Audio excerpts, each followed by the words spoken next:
ইফতারের মেনুতে এই রেসিপিটা যদি থাকে তাহলে কিন্তু ইফতারিতে রোজার আনন্দটা আরও কয়েক গুণ বেশি হয়। মাত্র কয়েকটা ধাপে তৈরি হবে আজকে দারুণ মজার রাঁধুনি হালিম মিক্স। হ্যাঁ বন্ধুরা, আমি বাজারে কিনতে পাওয়া যায় রেডিমেড এই রাঁধুনি হালিম মিক্সের প্যাকেটটা নিলাম। এইবার এটা ওপেন করছি। এর মধ্যে দুটি আরও প্যাকেট রয়েছে, একটি মশলার প্যাকেট, অন্যটি ডালের প্যাকেট। এইবার আমি ডালটা ওপেন করে যে হাঁড়িতে রান্না করব সেই হাঁড়িতে ঢেলে নিলাম আর সাথে নর্মাল টেম্পারেচারে পানি দিয়ে একটু ভালোভাবে মিশিয়ে নিচ্ছি। প্যাকেটের গায়ে ইনস্ট্রাকশন দেওয়া আছে 15 থেকে 20 মিনিট।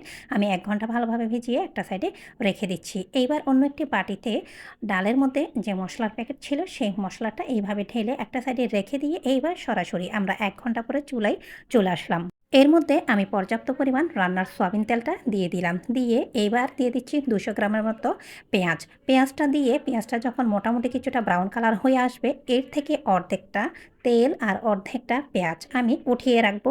ভেজে রাখা পেঁয়াজ বেরেস্তা আর বাকি তেলটা আমরা পরবর্তী সময়ে ইউজ করব। এইবার আমাদের মনের মতো বা আকাঙ্ক্ষিত কালারটা চলে এসেছে, তাই আমি কিছুটা পেঁয়াজ বেরেস্তা আর রান্নার সয়াবিন তেল সরিয়ে রেখে এর মধ্যে এক্সট্রা কিছু মশলা, তেজপাতা, দারচিনি, এলাচ দিয়ে দিলাম, কয়েকটা লবঙ্গ আর কিছু হালকা হলুদের গুঁড়া, মরিচের গুঁড়া আর দিয়ে দিলাম সাথে আদা বাটা, রসুন বাটা দিয়ে ভালোভাবে একটু কষিয়ে নিচ্ছি।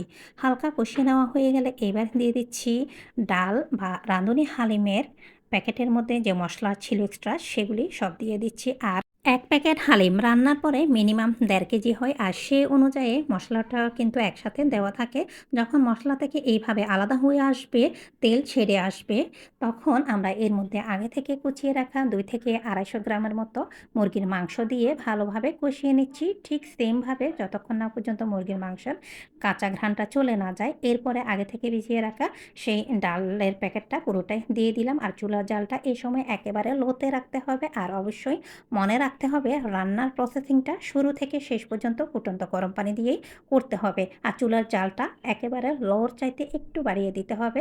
খুব বেশি হাই হিটে রান্না করলে দেখা যাবে ডালটা পাতিলে ধরে যাবে। আর স্টেপ বাই স্টেপ এইভাবে পানিটা দিয়ে আমি 1 থেকে 1.5 ঘন্টা পর্যন্ত চুলার জালটা কমিয়ে অনবরত নেড়েচেড়ে রান্না করেছি। এই তো এরই মধ্যে আলহামদুলিল্লাহ আমাদের কয়েকটি ধাপ ফলো করে আমাদের রাঁধুনি হালিমের মিক্স আলহামদুলিল্লাহ একেবারে পারফেক্টভাবে রেডি। এর থেকে আর ঘন করা যাবে না, কারণ চুলা থেকে নামানোর পরে কিছুটা যখন ঠান্ডা হবে তখন এর ঘনত্বটা আরও বেশি হয়ে যাবে। এবার আগে থেকে উঠিয়ে রাখা সে পেঁয়াজ বেরেস্তা আর তেল কিছুটা এইভাবে দিয়ে দিচ্ছি। আরও কিছুটা আমি বাটিতে এক্সট্রা রেখে দিয়েছি যাতে করে পরবর্তী সময়ে খাওয়ার আগে সে তেল আর পেঁয়াজ বেরেস্তা দিতে পারি।